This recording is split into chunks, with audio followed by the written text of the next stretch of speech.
Bienvenue dans le podcast Au potentiel expansion intuitive, le podcast pour s'autoriser l'élévation professionnelle en toute légèreté et justesse. Ici, nous explorons comment votre vie pourrait être à la hauteur de l'immensité de votre univers intérieur. Je suis Mathieu Lassagne, auteur, conférencier, coach et superviseur spécialisé sur le haut potentiel et l'intuition. Chaque semaine, ma voix sera là pour vous inspirer à trouver votre juste danse avec le monde. Je vous souhaite la bienvenue. Si vous procrastinez, c'est déjà une bonne nouvelle. Cela signifie que vous entendez un message qui vient du plus profond de vous. Le message que quelque chose est à clarifier, qu'un équilibre est à retrouver. Donc vous pouvez déjà commencer par ressentir une profonde compassion vis-à-vis de cette procrastination. Dans cet épisode, on va commencer par y voir plus clair ensemble sur les mécanismes de cette procrastination. Et on va poser une équation qui permet de prédire relativement bien s'il va y avoir procrastination ou non. Puis on va se demander quelles sont les spécificités pour les personnes atypiques au potentiel intuitif. Puis après avoir compris ces mécanismes, ces causes profondes, on va évidemment se poser la question de comment y voir plus clair pour remettre la procrastination à plus tard. Car arrêter de procrastiner, ce n'est pas prendre du recul vis-à-vis du plaisir immédiat. C'est au contraire s'autoriser le plaisir immédiat d'être soi-même. Puis vous aurez un petit accompagnement en expansion de conscience pour prendre de la hauteur sur une procrastination. Alors, comment fonctionne la procrastination ? Pour simplifier, on peut voir la procrastination comme une forme de régulation émotionnelle.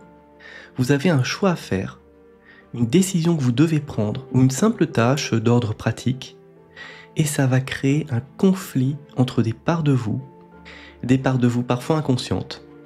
Et pour éviter l'émotion désagréable liée à ce conflit intérieur, on préfère ne rien faire. La procrastination, c'est finalement un mécanisme pour retrouver du calme sur le court terme, pour fuir une tension émotionnelle désagréable. Pour le dire différemment, ce qui fait procrastiner, c'est une tension qui émerge de part de soi que l'on n'arrive pas complètement à écouter. Et l'inverse de la procrastination, c'est quoi ?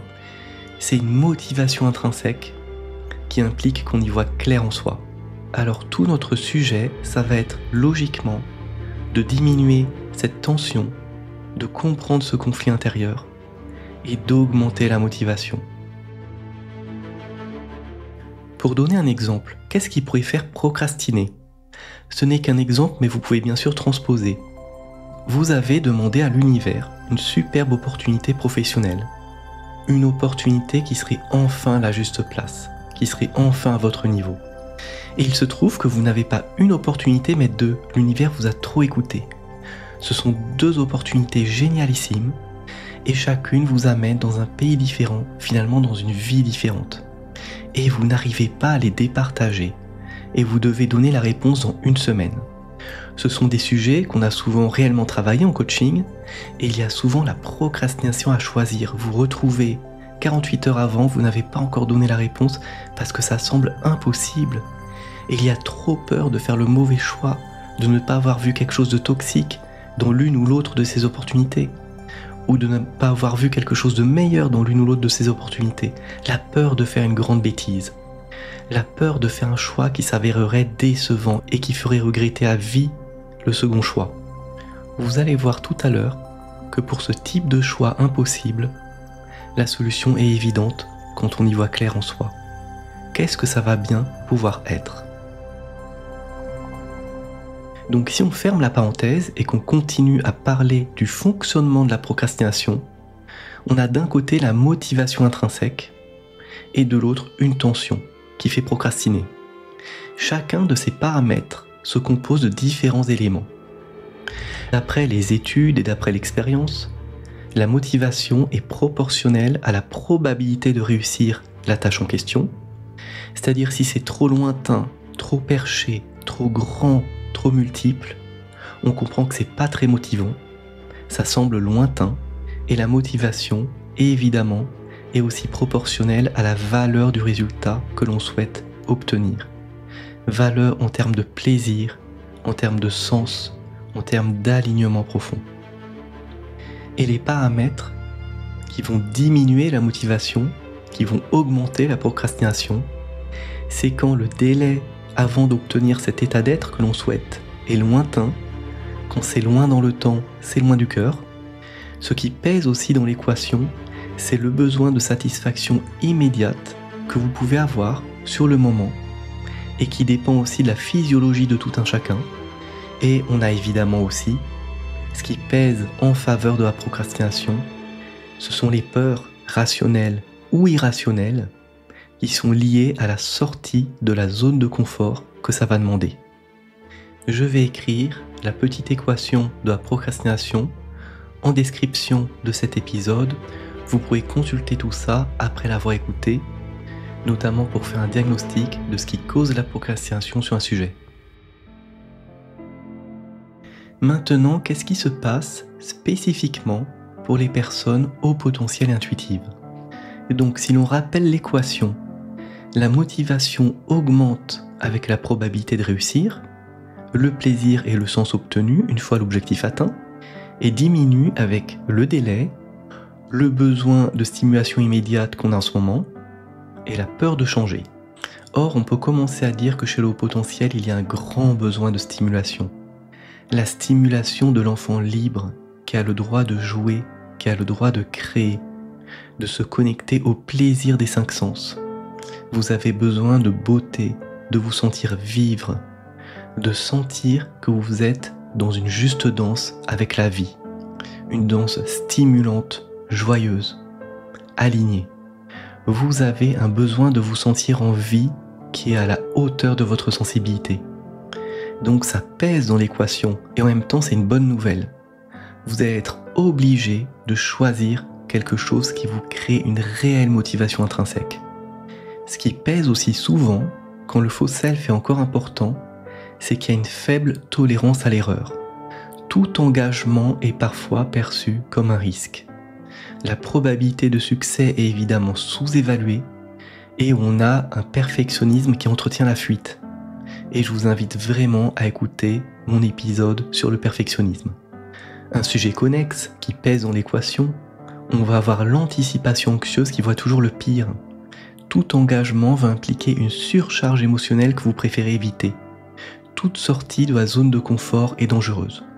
On a aussi, par ailleurs, chez l'eau potentiel, une valeur liberté qui est toujours fondamentale. La liberté, l'indépendance, l'autonomie.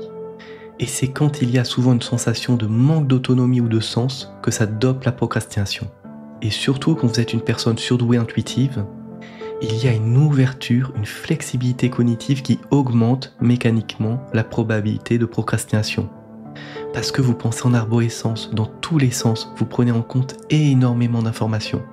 Et plus on pense en étoile, plus on voit tous les possibles, plus ça donne une propension naturelle à remettre à plus tard une tâche ou une décision. Il y a aussi un élément, quand on ajoute une autre neurodiversité au potentiel, comme le TDAH, le trouble du déficit de l'attention avec ou sans hyperactivité, cela va augmenter la probabilité de procrastination pour des raisons physiologiques. Si l'on devait faire une synthèse métaphorique, chez le haut potentiel, les parts de soi qui sont en conflit et qui font procrastiner, ce sont des parts de soi encore plus intenses. La part de vous qui a peur d'être abandonné, d'être rejeté, va tirer encore plus fort dans un sens pour le choix A, et la part de vous, la part surdouée, qui a tellement besoin de grandeur, va tirer avec énormément de force vers le choix B, et ça donne un conflit intérieur encore plus difficile, et donc une plus forte procrastination, une envie de ne pas regarder en face cette tension qui est en vous. Maintenant, comment s'émanciper de la procrastination ? Comment remettre la procrastination à plus tard ? Au-delà des méthodes que je vais partager avec vous, je dirais qu'en un mot, c'est parler vrai avec soi. engager un dialogue avec soi-même, où le parler vrai est une valeur fondamentale. Parce qu'il y a une émotion coincée, il y a une tension qui est à comprendre.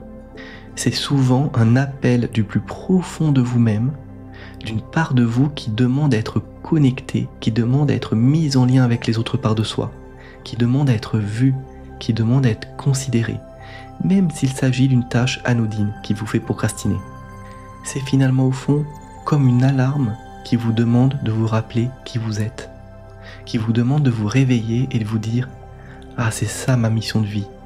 Ah, voilà qui je suis. » Donc une première étape, ça va être l'autocompassion. En vous faisant ressentir cela, votre inconscient fait très bien les choses.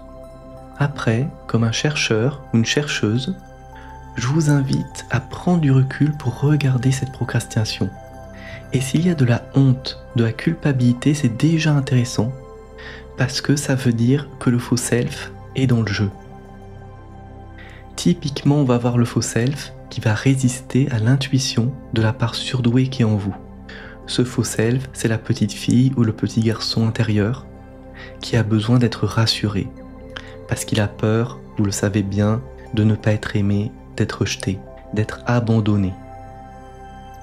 Alors ce qui va être intéressant, c'est de se connecter à cette petite fille ou ce petit garçon intérieur avant qu'il soit négligé, avant qu'il ne soit pas écouté, avant qu'il soit abandonné, avant qu'on lui ait dit que son amour serait conditionné. L'essence de cette petite fille ou de ce petit garçon qui est dans la joie, une fois qu'on a enlevé toutes les peurs, toutes les souffrances, toutes les injonctions, c'est venir en amont de tous ces liens d'attachement et se rappeler qui vous êtes. C'est ce que vous voyez souvent en filigrane dans ces épisodes. Vous rappelez qui vous êtes. Et ça va remettre de la respiration dans votre manière de voir les choses. Et il peut y avoir de la tristesse qui peut émerger parce que vous venez peut-être de lâcher une croyance, un attachement qui bloquait le système décisionnel et qui faisait procrastiner. Souvent, ce qui fait procrastiner, c'est vouloir plaire à tout le monde, vouloir changer l'autre, penser que l'on peut aider l'autre sans se respecter soi-même. Peut-être d'autres croyances qui vous ont protégé jusque-là, mais que vous pouvez lâcher.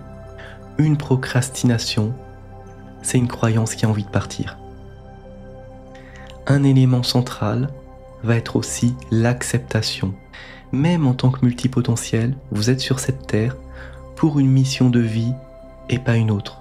Cette mission, bien sûr, elle peut être multiple dans les projets, mais elle a une essence unique. C'est, métaphoriquement, votre chemin de lumière.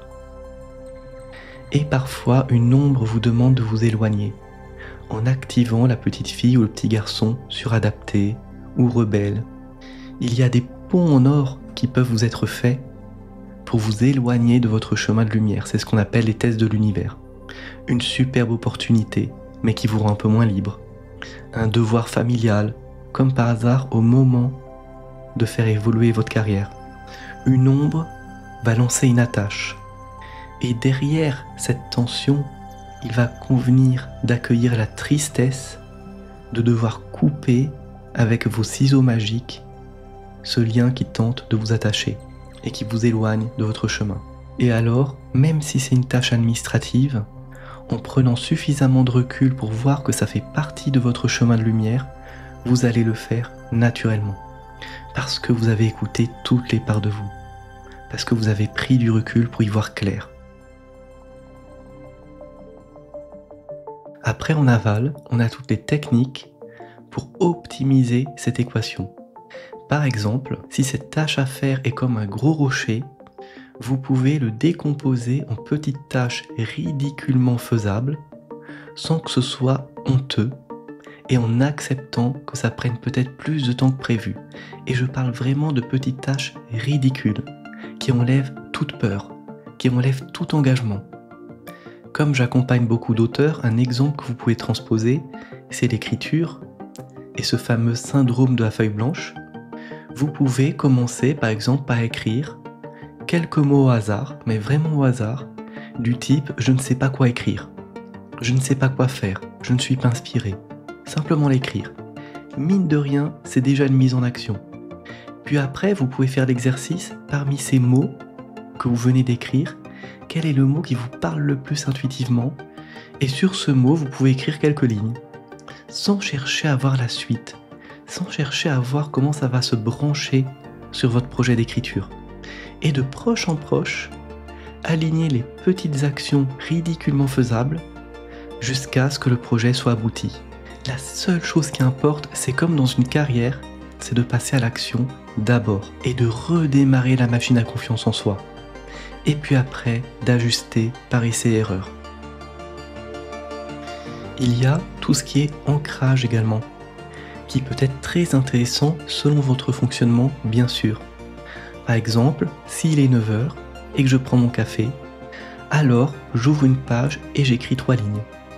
Ou alors, si vous êtes coach par exemple, si je viens de faire un coaching, je débriefe avec moi-même tout de suite après la séance et j'écris quelques lignes à partir de l'essence de ce qui s'est joué qui vont m'inspirer pour la prochaine vidéo que je vais tourner. Et ce qui est intéressant, c'est qu'une fois qu'une habitude est enclenchée, elle s'exécute naturellement en mode automatique.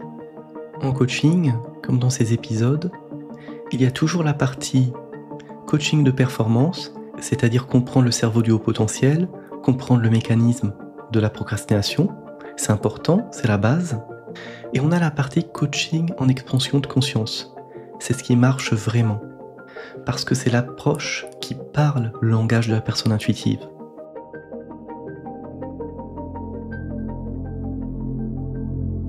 Alors je vais vous proposer un petit accompagnement en expansion de conscience. Et bien sûr, à tout moment, vous pouvez mettre l'audio sur pause, le temps de ressentir, le temps d'imaginer.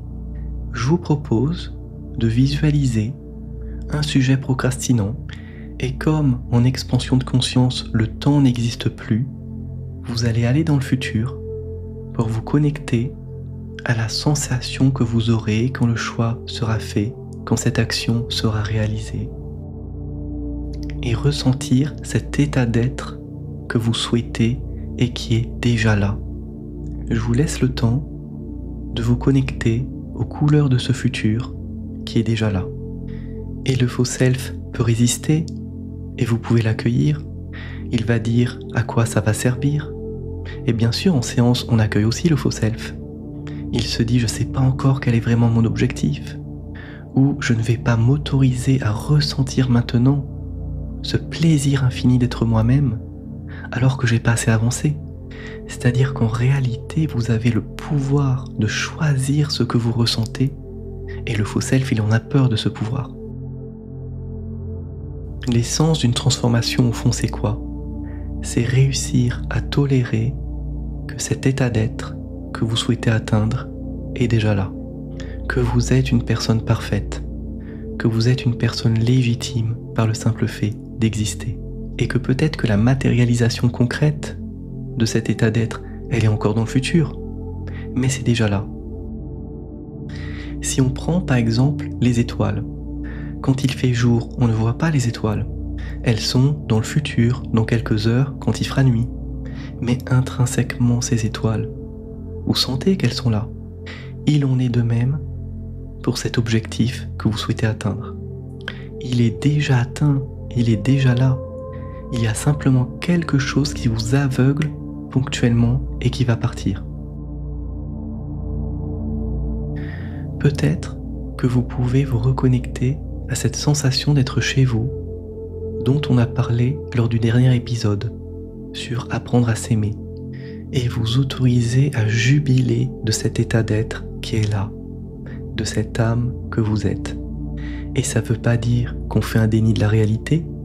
Il y a la nuance entre être conscient des réalités et se laisser contaminer par la réalité.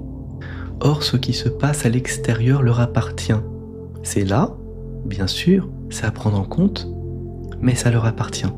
Et je vous laisse quelques temps pour vous autoriser, ne serait-ce que dans cette bulle ensemble, à jubiler d'être vous-même, à voir toutes les couleurs de votre imagination. Et là, vous portez votre projet en vous, ici. Ou du moins, si le projet n'est pas encore clair, vous portez l'état d'être que vous souhaitez atteindre. Et en étant centré sur vous, en étant en dehors des peurs, il y a peut-être une première action qui se fait naturellement, qui est pertinente, qui est raisonnable, mais à laquelle vous n'auriez pas forcément pensé. Pour l'exercice, vous pouvez penser à une action que vous repoussez depuis un moment. Ce peut être une tâche très simple comme une décision importante. Et on va faire à la fois de l'expansion de conscience et du très concret. Vous allez vous connecter à cette complétude, cet état d'être qui est déjà là, et en même temps couper cette tâche en petites unités ridiculement faisables. Si c'est un rocher, vous le taillez en petits morceaux. Et vous prenez les 2-3 premiers petits morceaux, et à chacun de ces petits morceaux, vous allez connecter une valeur importante pour vous. Cette première petite tâche peut par exemple correspondre au courage, à la résilience, à la créativité, à l'émancipation, à la liberté. Et dans les croyances fondamentales qu'il y a derrière, vous pouvez ajouter, si besoin, une petite dose de droit à l'erreur. Du droit aussi de faire juste assez bien dans un premier temps, et ajouter aussi le droit de jouer, d'essayer. Et surtout, ce dont je vous parle tout le temps, le fait que votre existence est légitime par le simple fait d'être là. Voilà, je vous souhaite d'écouter vos procrastinations, qui sont des invitations à y voir plus clair, des invitations à grandir, une invitation aussi à vous rappeler qui vous êtes, à vous rappeler ce qui fait vraiment sens, pour que cette tâche, cette décision, ce choix, fasse partie de votre chemin de lumière.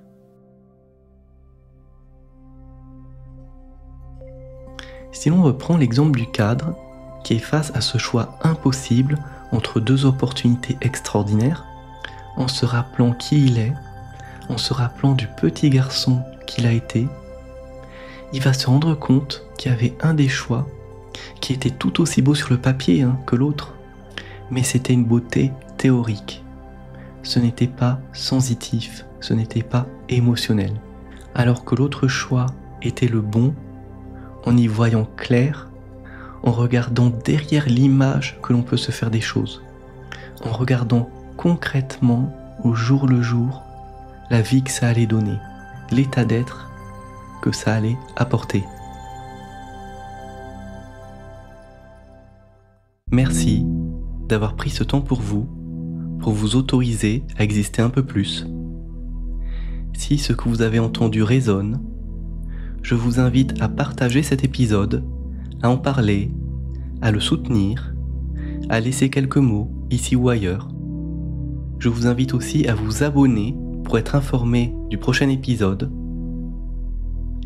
Sur Instagram, LinkedIn, vous pouvez aussi découvrir les sujets en avant-première, poser vos questions, échanger ensemble au sein de la communauté et surtout avoir accès à tout l'univers que nous avons créé ensemble autour du haut potentiel et de l'intuition. Je vous invite à vous abonner à ma newsletter pour être tenu au courant des conférences, ateliers, journées de découverte et autres événements. Pour cela, je vous invite à vous rendre sur mon site internet coachingedouance.com. Je vous souhaite de prendre soin du merveilleux qu'il y a en vous, de le soutenir, de le célébrer, et je vous dis à bientôt.